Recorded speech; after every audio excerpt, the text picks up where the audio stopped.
स्वागत। गोरखपुर जनपद एक बिस्तौली बुजुर्ग गांव, जौना गांव में वर्षों से रामलीला का प्रथा बा, जौन राम का आदर्श ए मंच से देखावल जाला। राम, लक्ष्मण, भरत, शत्रुघ्न चारों भाई एक आदर्शवाद के मिसाल खड़ा कैलन। तो वो आदर्शवाद के, रामचरितमानस के, वो रामलीला के मंचन करके लोक समाज में एक अलग जगावे खातिर, लोक समाज में एक संदेश देवे खातिर हर साल लेकर आयोजन करेला। ये आयोजन के कड़ी में हम बिस्तौली बुजुर्ग के रंगमंच पे बाटी रामलीला चल रहा बा। सीन राजा दशरथ के मंच लगल बा। हम जानना चाहब यहाँ के और लोग से, आयोजक और कलाकार लोग से, कि आप बताएं कि ये रामलीला कब से आप खुद करें? यह रामलीला 2001 से प्रारंभ है और ये जो है 121 में प्राप्त हम जो है साथ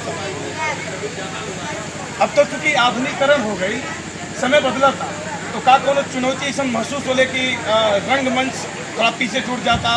आधुनिकरण, टेलीविज़न और मोबाइल के युग में रंगमंच पे प्रस्तुति करने में कोनो दिक्कत? जिस कि आप सब जानता थी कि यहाँ पर हम लोग खेलते चले आ रहे हैं, एक दीपक की रोशनी से यह प्रारंभ हुआ है। और यह जो नए नए फिल्म जो दुनिया चली हुई है, एक प्रकार से जो प्रदर्शन चल रहा है, वह अभिनेता को लेकर के इस हमारे भोजपुरी समाज के लिए, गांव-गांव के कलाकारों के लिए पश्चात बना हुआ है। इसमें पश्चात सबता कि सब लोग बढ़ते हुए अपनी मान मर्यादा प्रतिष्ठा को घातक हार कर रहे हैं। इसलिए इसका प्रभाव हमारे यहाँ रामलीला, दुर्गा पूजा, लक्ष्मी पूजा, छठी माई पर भी देखने को मिलता है। कई कलाकार लोगों के जो है चक्कर में पड़ करके अपने आप को एक प्रकार से दिशाहीन महसूस कर रहे हैं। तो हमारी यही रामलीला से समाज के सकारात्मक दिशा मिलेला, तो का समाज के लोग अनुसरण करता? जरूर करता बा।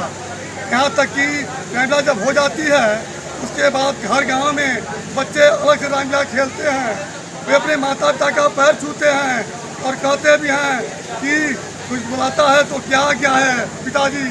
और आप सभी जानते हैं कि कलाकारों की नकल पूरी दुनिया करती है। और उसी की देन है कि कई बच्चे जो है पाश्चात्य सभ्यता की तरफ से कई प्रकार के बाल कटवाना चालू कर दिए हैं।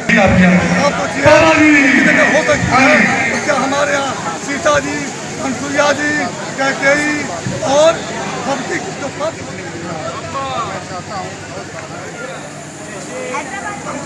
पहले आप हमारे गाँव पानी में छोड़िए, समझ में नहीं आ रहा है।